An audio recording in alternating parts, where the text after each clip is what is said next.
آداب، میں ہوں وسعت اللہ خان اور میرے ساتھ ہیں زرار کھوڑو۔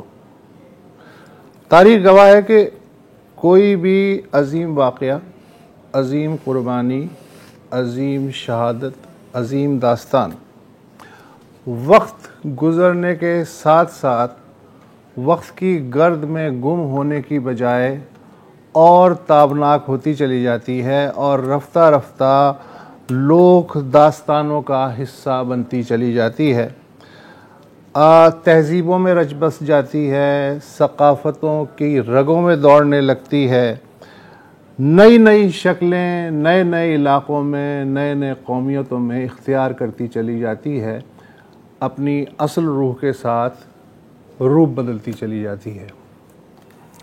اگر واقعہ کربلا کے اعتبار سے دیکھا جائے تو عزاداری کی روایت، بہت سے لوگ نہیں جانتے کہ عزاداری کیوں ہوتی ہے، اس کی روایت کیا ہے، پس منظر کیا ہے، ضرورت کیا ہے، تاریخی اعتبار سے اس نے کیا کیا مراحل طے کیے اور جو موجودہ شکل ہے وہ کس طرح اختیار کی۔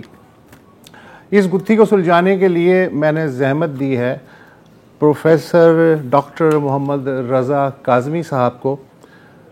آپ کو نصف صدی ہو گئی تدریس سے وابستہ ہوئے، آپ مصنف بھی ہیں، عمومی تاریخ اور اسلامی تاریخ کے ماہر بھی ہیں، آکسفورڈ یونیورسٹی پریس سے بہت عرصے تک وابستہ رہے اور آج کل پاکستان ہسٹوریکل سوسائٹی کا جو سہ-ماہی جرنل ہے اس کے مدیر بھی ہیں۔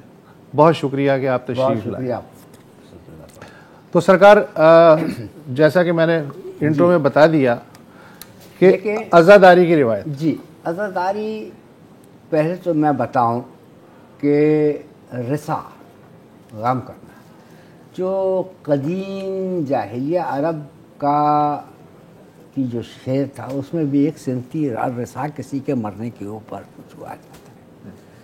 تو واقع کربلا کے ساتھ ساتھ ہمیں یہ نوحے ملتے ہیں۔ میں 2-3 مثالیں ملتی ہیں کہ کربلا سے جب نکل رہی تھی حضرت زینب بنت علی، اس کے بعد ایک صاحب تھے عبید اللہ ابن حر، وہ نصرت کے لیے نہیں آئے امام حسین کے، ابن زیاد کے دربار میں پہنچ گئے۔ انہوں نے کہا کہ تم کہاں تھے، ہم کو شبہ ہے کہ تم حسین کے ساتھ تھے، کہ نہیں۔ تو ابن زیاد کسی اور طرف متوجہ ہوا تو یہ بھاگ گیا،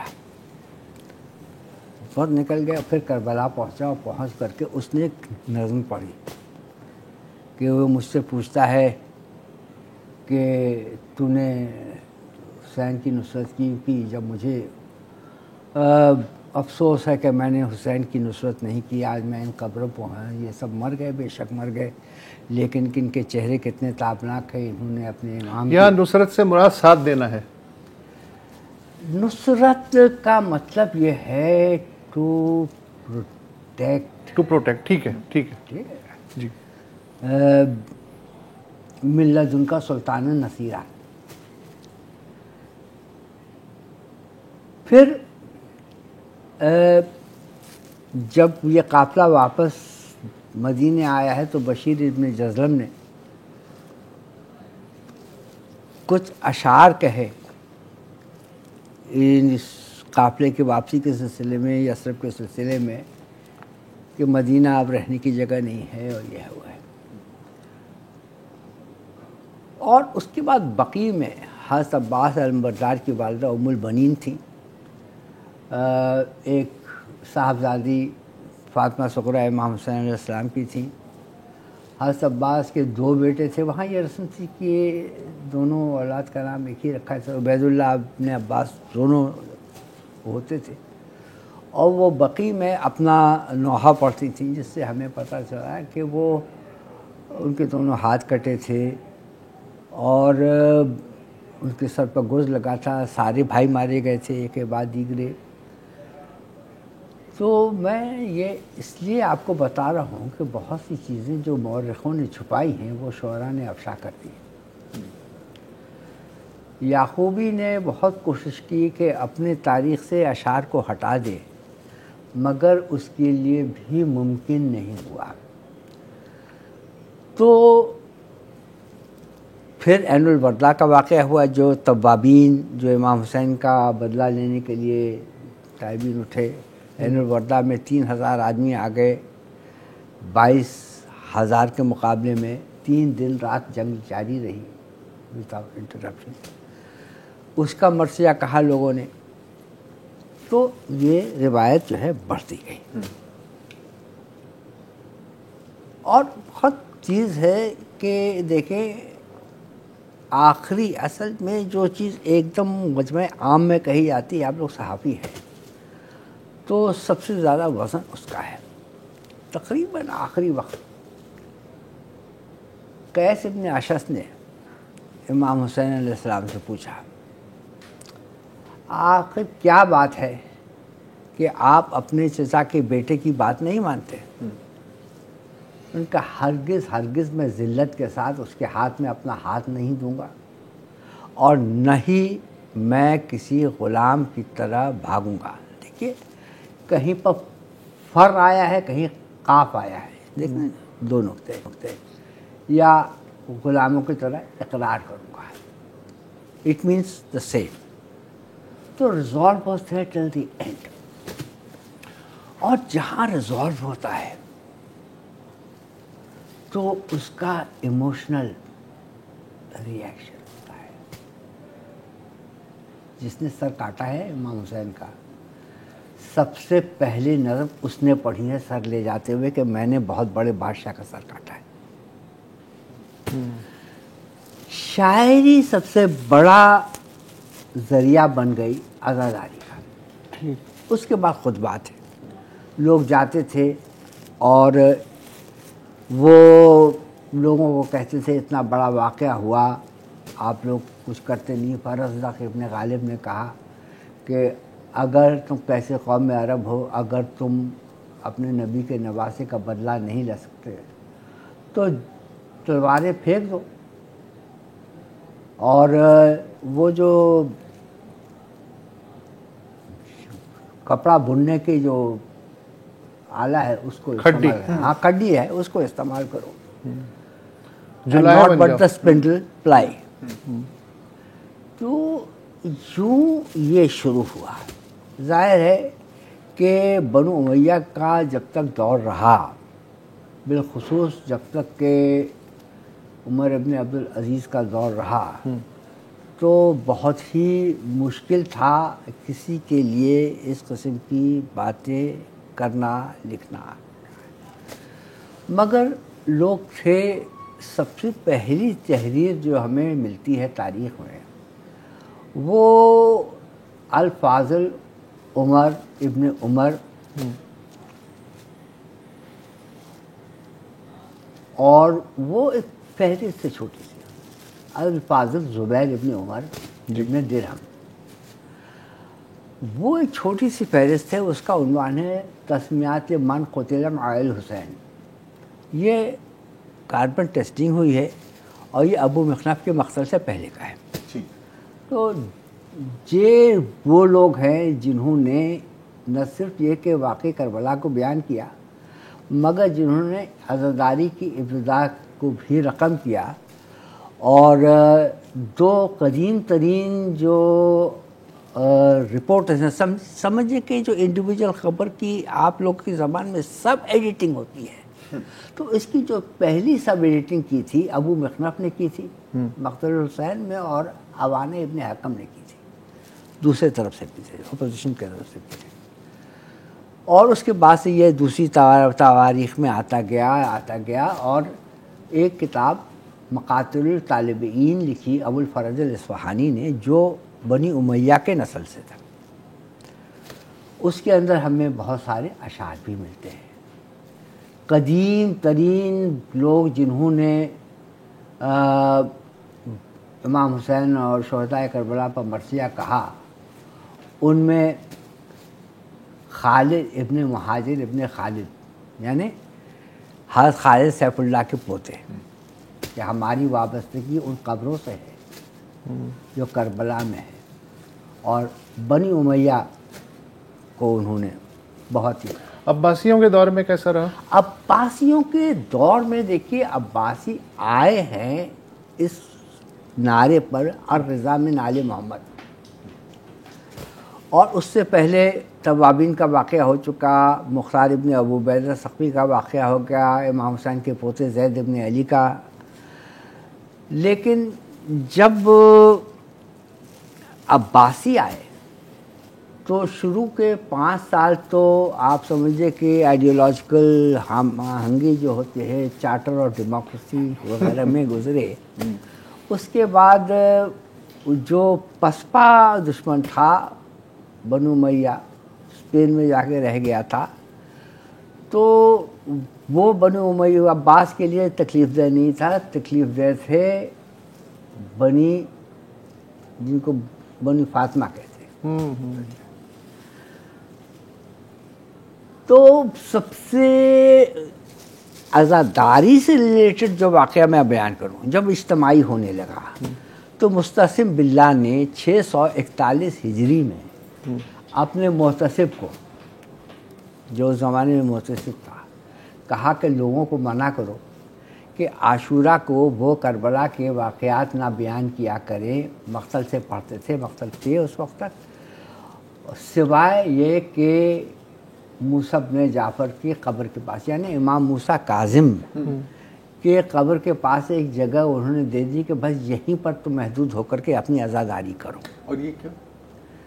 اس لیے کہ اس سے بے چینی نہ پھیلے. ہوا نا اس سے پہلے نا، وہ کیا کہتے ہیں نا، خوف و ہراس. بے چینی نہ پھیلے.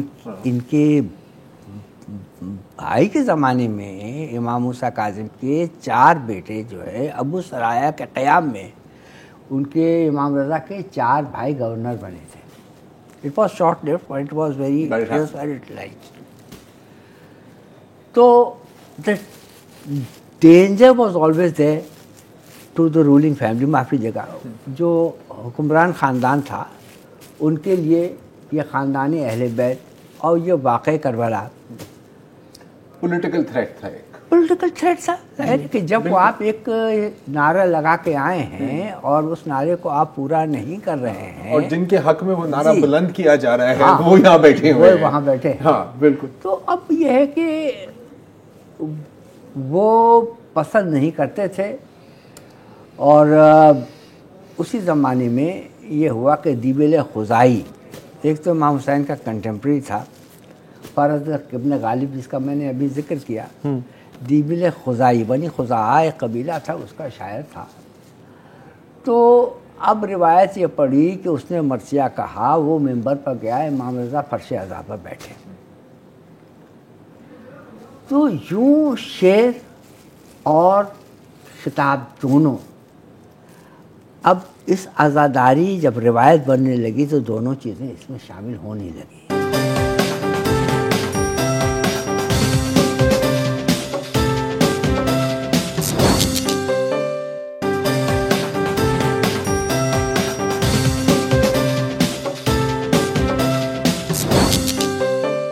میں تھوڑا سا یہ بھی آپ سے کلیئر کرنا چاہ رہا ہوں، کیونکہ حال میں ابھی میں ایک تو سورڈ آف اللہ دوبارہ پڑھ رہا تھا میں خالد بن ولید پر جو ہے، اور دوسرا ایک بہت عمدہ کتاب ہے، مجھے نام آتھر کا یاد نہیں ہے، مکہ پر، ہسٹری آف مکہ. اچھا، ان دونوں چیزوں میں اب ظاہر ہے کہ بندہ جب پڑھتا ہے غلطی سے تو کچھ ایسی چیزیں پتہ لگ جاتی ہیں جو ویسے کامن پرسیپشن میں شاید نہ ہوں.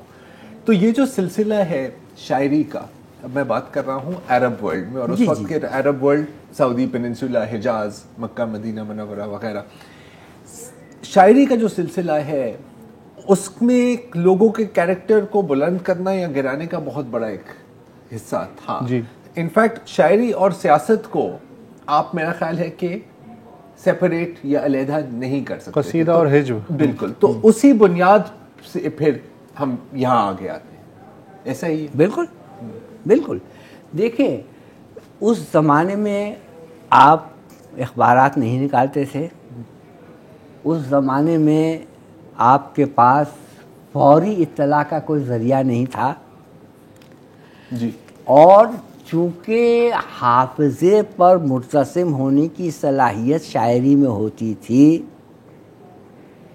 جیسے کہا نا ان لوگ کے سینے پر ہے جنہیں اوت العلم کہا گیا ہے، جنہیں علم عطا کیا گیا ہے. تو شاعری اس لیے ایک ذریعہ اظہار بنی عزاداری کے لیے، اور اس کے بعد خطابت، چونکہ حضرت زینب کا خطاب ہے دربار ابن زیاد میں، دربار یزید میں امام زین العابدین کا خطبہ ہے، تو خطابت بھی ہے، شعر بھی ہے، اور یہ دونوں چیزیں جو ہے عرب ثقافت سے میل کھاتی ہیں. اچھا، پھر ظاہر ہے کہ ایرانی انفلوئنس آدھا سفر جب عباسیوں نے طے کیا تو ایرانی انفلوئنس جو ہے سفر ہوا. آل بویا اور پھر صفویوں نے کوڈیفائی کی بہت ساری چیزیں. تو جو مجلس اور عزاداری کی جو موجودہ شکل ہے وہ بھی بدلی.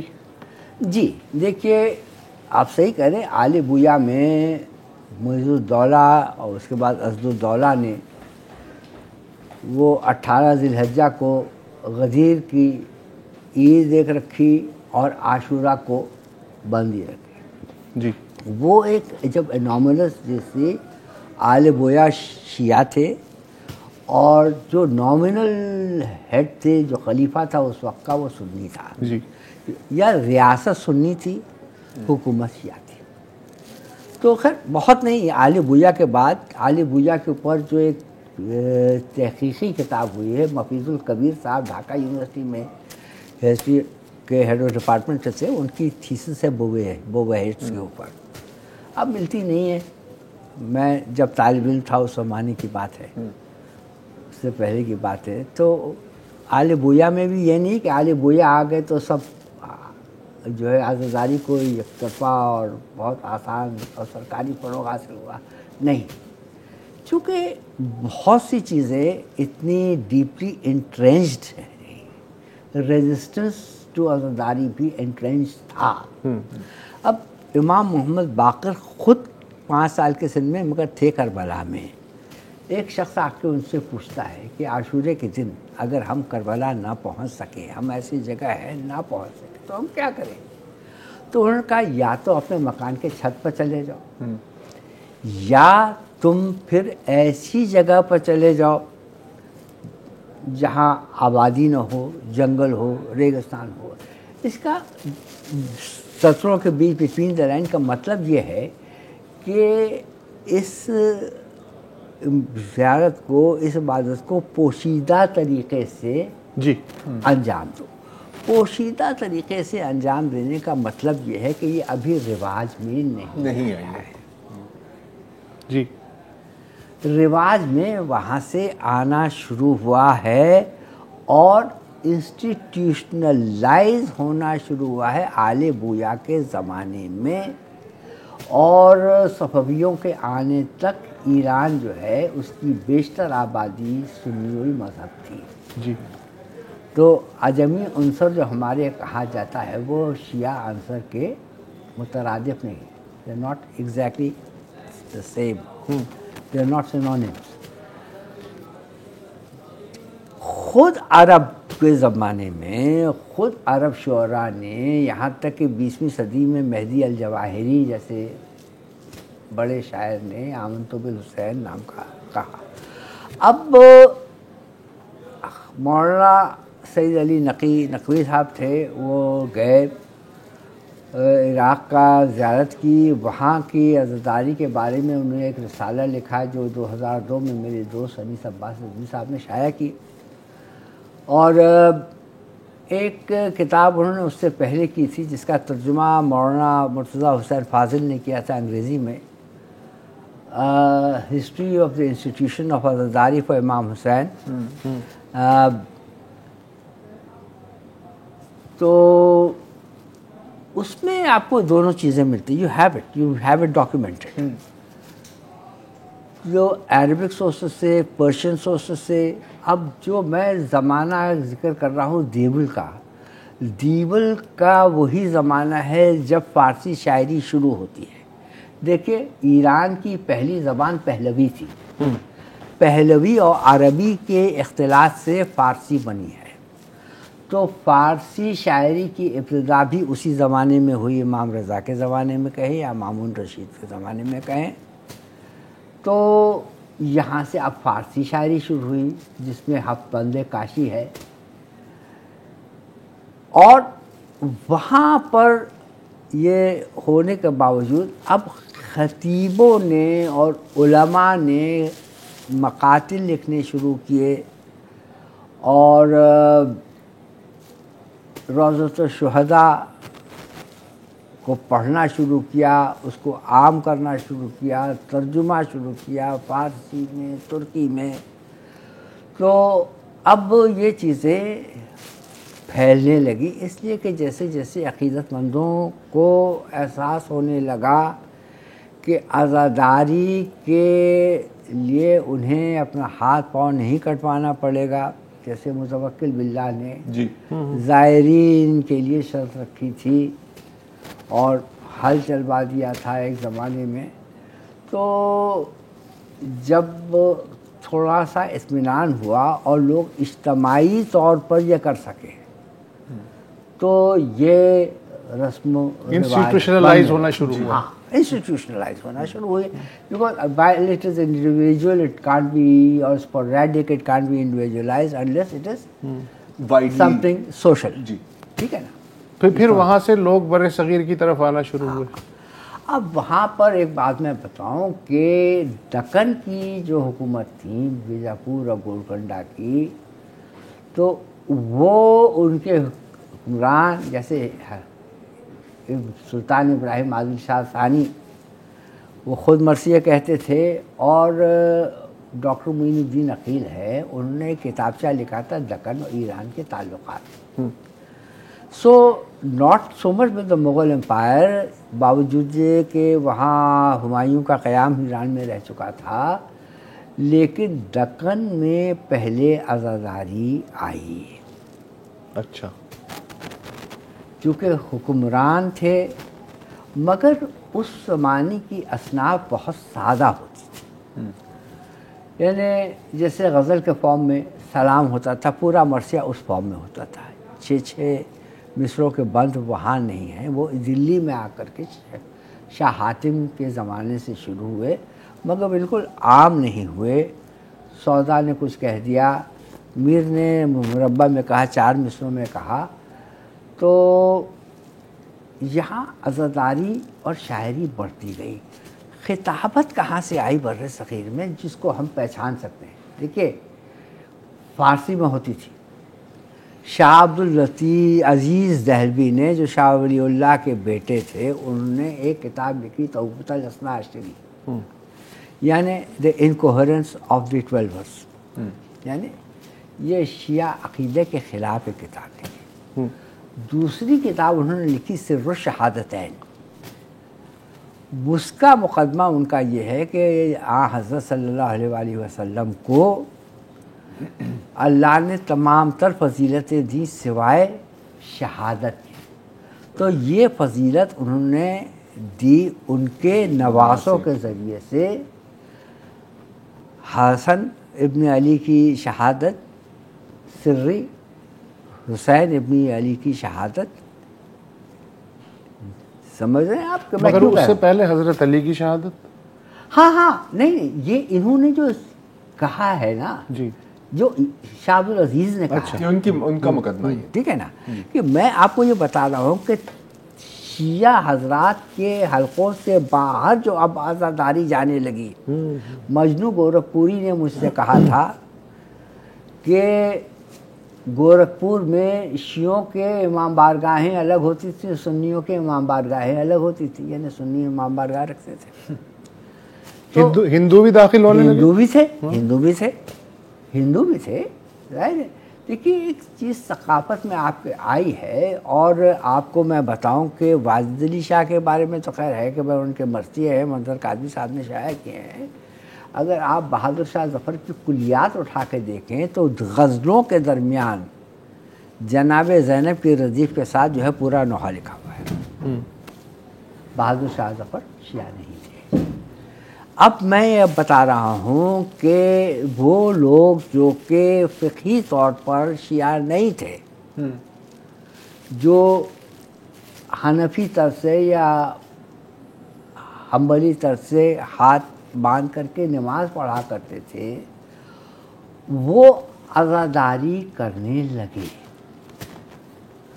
بالخصوص یہاں کیا ہوا، چونکہ باب الاسلام ہے، سندھ باب الاسلام ہے، تو باب العزا بھی ہے. دونوں چیزیں ساتھ ہیں. اور دیکھیں آپ کے ہاں تو ثابت علی شاہ ہیں، شاہ صاحب کا سرکے دارو ہے جس کو قناصرو صاحب نے، منظور احمد قناصرو صاحب نے ایڈٹ کیا ہے. شاہ بھٹائی. ہاں، شاہ عبداللطیف بھٹائی. جی. ایک زمانے میں 1977 میں نثار حسین شاہ میرے پڑوسی تھے جو گزشتہ سجادہ نشین تھے. تو آپ کیا سندھ میں روایت آئی ہے، سندھ کی اور دیگر زبانوں کا فرق میں تھوڑا سا آپ کو بتا دوں کہ سندھ میں جو مسلمان آئے وہ عرب تھے. تو آپ سندھی رسم الخط کو دیکھ لیجئے گا، وہ عربی رسم الخط سے ملتی جلتی ہے. پنجاب اور سرحد، جی، یہاں پر جو حملہ آور تھے ان کی زبان تاجک تھی، افغان تھے، کیا تھے، ان کی ثقافتی زبان فارسی تھی.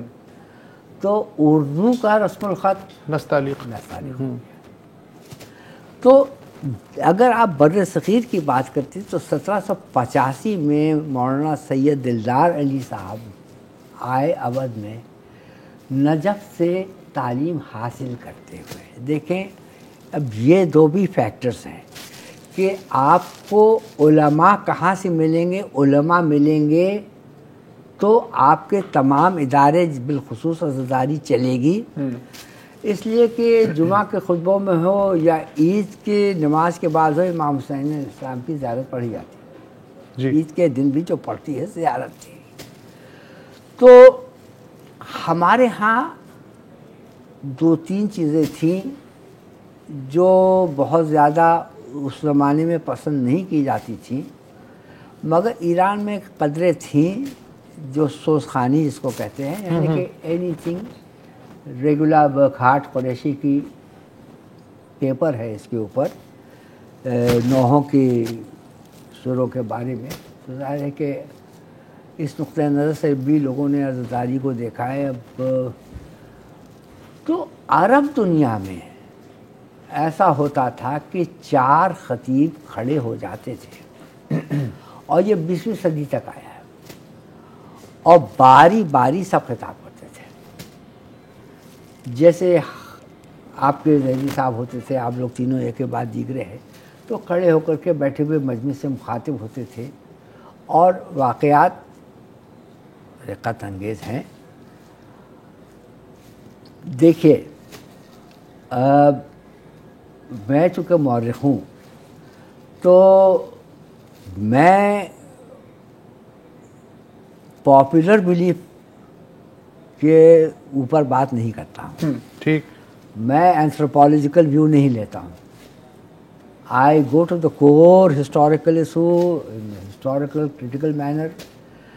تو اب عزاداری آہستہ آہستہ وہ عرب دنیا میں اور عجم دنیا میں اور ہند میں جو اس وقت تک ایک ایکسٹینشن تھا.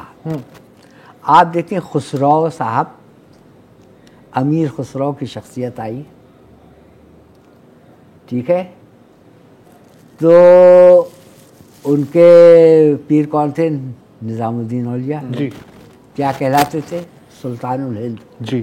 سلطان ہند کون تھا؟ غیاث الدین تغلق. تو سما میں یہ آئے من کن تو مولا.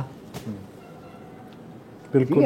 دیر is a book out from the Cambridge University Press, Noel Hussain opposing the امام.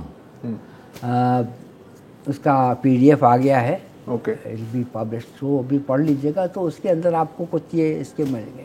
ڈیوڈ پینو نے عزاداری پر کتاب لکھی، but that is focused on the Azadari in Hyderabad, Deccan, not Hyderabad, Sindh. صحیح.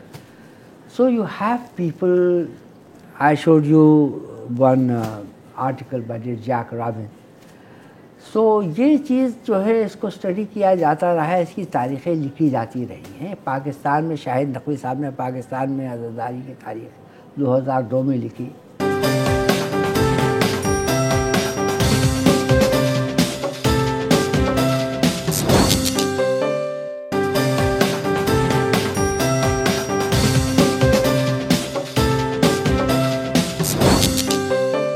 اچھا لکھنؤ نے کس طرح شیپ دی عزاداری کو؟ میں آپ کو بتاؤں، لکھنؤ نے اس طرح سے شیپ دی کہ پہلے بنگال اور اودھ مغلیہ سلطنت سے الگ ہو گئے،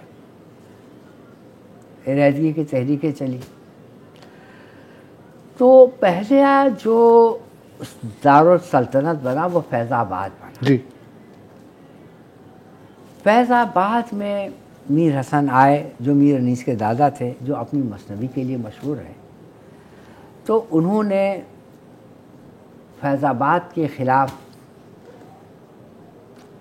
اور لکھنؤ کے حق میں اپنے مثنوی میں اشعار کہے، بھائی ہم نہیں کہتے ہیں بھئی یہاں پر لوکل گورنمنٹ نہیں ہے اور یہ ٹوٹا ہوا ہے وغیرہ وہ ہے، تو وہ شکایتیں ان کو تھیں۔ تو اب الٹیمیٹلی اپنی سوتیلی ماں کے مرنے کے بعد نواب آصف الدولہ جو ہیں وہ لکھنؤ آ گئے، دربار لکھنؤ آ گیا، میر انیس دیر سے پہنچے، مگر اب یہاں پر جو عزاداری ہوئی، دیکھیے ایک سلسلہ 1785 میں آپ بتا رہا ہوں مولانا دلدار علی، اس کے بعد وہ خاندانی اشتہاد چلا آ رہا ہے، وہ خاندانی اشتہاد ابھی تک چلا آ رہا ہے الحمدللہ۔ تو اس کے اندر آپ کو خطابت بھی ملتے ہیں۔ بر صغیر کے سب سے مشہور خطیب جو تھے وہ تھے مولانا صفی حسن، جن کو خطاب ملا تھا شمس العلماء کا۔ تو جن صاحب کو مجلسیں پڑھنی تھیں، اشرا پڑھنا تھا 10 مجلسوں کا، وہ محرم سے ایک ہفتہ قبل جو ہے انتقال کر گئے۔ جی، تو ان کے والد نے کہا کہ تم کو پڑھنی ہے، تو یہ کیا کرے، ان کو آتا تو نہیں تھا، تو انہوں نے بیٹھ کر کے لکھی۔ یہ کس کا تذکرہ ہو رہا ہے؟ مولانا صفی حسن صاحب کا شروع میں، ٹھیک، بعد میں تو خیر بعد میں تو ایک الگ ہستی بنی۔ تو یوں کاغذ پر بھی آ گئے۔ روضۃ الشہداء سے لیتے ہوئے بہت سی چیز، ایک دہمل مجلس تھی دکن میں جو فارسی کی کتاب تھی، فضلی کی کربل کتھا تھی، یہ کتابیں جو بعد کے مقاتل ہیں، اسفرائینی کا مقتل ہے، علی ابن طاؤس کا مقتل ہے، جی، مقتل لہوف، یہ تراجم ہوتے تھے، عربی میں کہیں پڑھے جاتے تھے، اس کے کہیں فارسی تراجم پڑھے جاتے تھے، 20ویں صدی میں اس کا اردو ترجمہ آقا مہدی حسین نے کیا۔ تو جہاں لوگ نہیں ہوتے تھے عالم، تو وہاں یہ مرثیہ نگار یا ذاکرین ذکر کو جاری رکھتے تھے۔ دیکھیں آج آپ کہتے ہیں کہ اس علاقے میں ڈاکٹر اور مریضوں کا تناسب یہ ہے، آپ یہ کہتے ہیں کہ کلاس میں ٹیچر اور اسٹوڈنٹس کا تناسب یہ ہے، ریشو، یہ ٹاک اباؤٹ ریشو۔ سو اس وقت عزاداری میں علماء اور جو لوگ کے مجلس میں شرکت کرتے تھے ان میں تناسب تسلی بخش نہیں تھا۔ جی، تو جہاں بڑے شہر ہوتے تھے وہاں بڑے ذکر کی اور خطابت کی مجلسیں ہوتی تھیں، اور جہاں گاؤں ہوتے تھے وہاں میر رئیس کے، ان کے والد کے، ان کے بھائی آتے تھے، پڑھتے تھے، اور وہ اپنے شاگرد چھوڑ جاتے تھے جو ان کے لکھے ہوئے مرثیے پڑھتے تھے۔ ہماری آبائی بستی، میری پیدائش گرچہ بمبئی کی، میری آبائی بستی تھی علی نگر پالی، ابھی انتقال ہوا ہے اس رضا حیدر نے، اس کی بستی کے عزاداری کی تاریخ بھی لکھی ہے۔ He is to be the director of the Ghalib institute till he died. تو عزاداری کی تاریخیں ہیں، اور عزاداری دیکھیں عرب دنیا میں ہوتی ہے، پیٹر ہینے نے اس کے اوپر لکھا ہے کہ آج کل کیسے ہوتی ہے، موقب ہے۔ میں 2001 میں جب گیا تھا تو صدام حسین کا زمانہ تھا، تو جو زائرین باہر سے آتے تھے ان کو تو عزاداری کی اجازت تھی، لیکن جو مقامی تھے ان کو اجازت اچھا وہی پولیٹیکل نہیں۔ اپوزیشن کی بات آ گئی نا وہاں پہ۔ اور فیئر آف ایرانی جی ایرانی ٹھیک ہے یہ تھا. تو یہ موقف وغیرہ اس وقت جو ہے نہیں تھے، لیکن صدام کے ہٹنے کے بعد سے دوبارہ عزاداری جیسے ان لوگ کے آنے سے پہلے تھی ویسے دوبارہ دوہری طاقت سے شروع ہو گئی.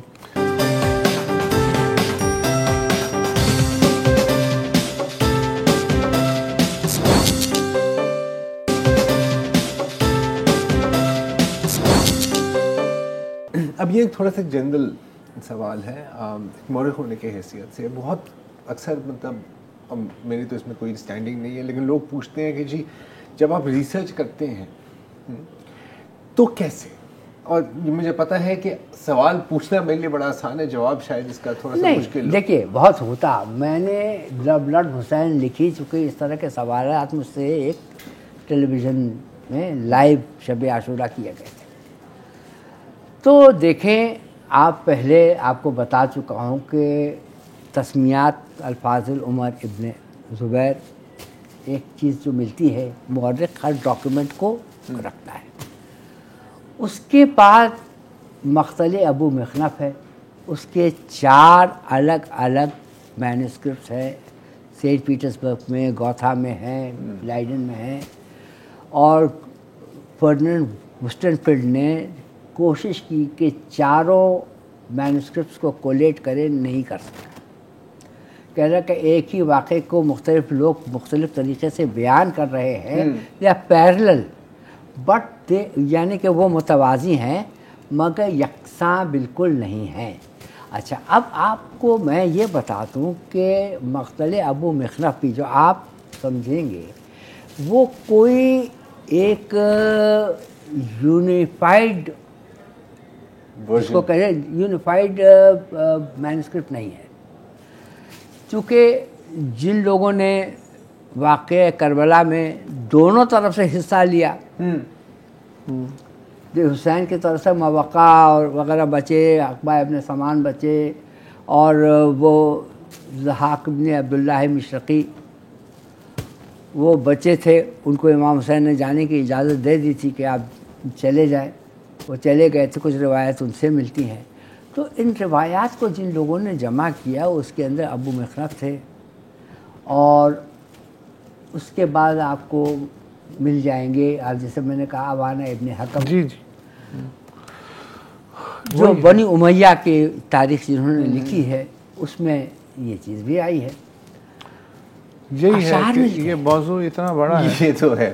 آپ 3 دن تو کم از کم لگے اگر ہم تینوں بیٹھے ہیں. میں تو سمجھا کہ ابھی تو شروع ابھی تو گلا گرم ہوا تھا. دیکھیے آپ کو میں صرف ایک کام کرتا ہوں کہ میں نے اتنی شاعری کے بارے میں کہی جو بہت قدیم ایک مرثیہ ہے مرزا دلگیر کا، اس کا ایک بند میں سنا دیتا ہوں. جی جی. اس سے آپ کو پورے عزاداری کی جھلک.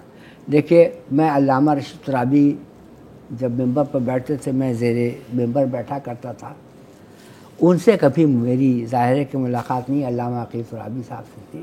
اور علامہ طالب جوہری صاحب سے تو بہت ہی ربط خاص تھا، رشتہ داری تھی، ان کی مجھ پر بہت شفقت تھی. تو زندگی ادھوری ہو گئی ان کے جانے کے بعد. تو یہ نہ سمجھیے کہ میں اس علمی خزانے کی قدر نہیں کر رہا ہوں. میں بتا رہا ہوں چونکہ علامہ طالب جوہری نے بھی مرثیہ کہے ہیں، 2 مرثیہ کہے ہیں جی، اور ممبر سے پڑھے ہیں.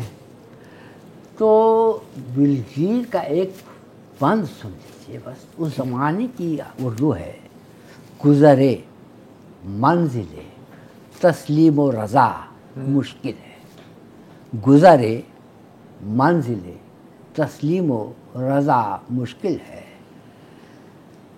وعدہ آسان ہے وعدے کی وفا مشکل ہے. سبحان اللہ سبحان اللہ. بے شک. وعدہ آسان ہے وعدے کی وفا مشکل ہے، سہل ہے عشق بشر، سہل ہے عشق بشر، عشق خدا مشکل ہے. واہ. جن کے رتبے ہے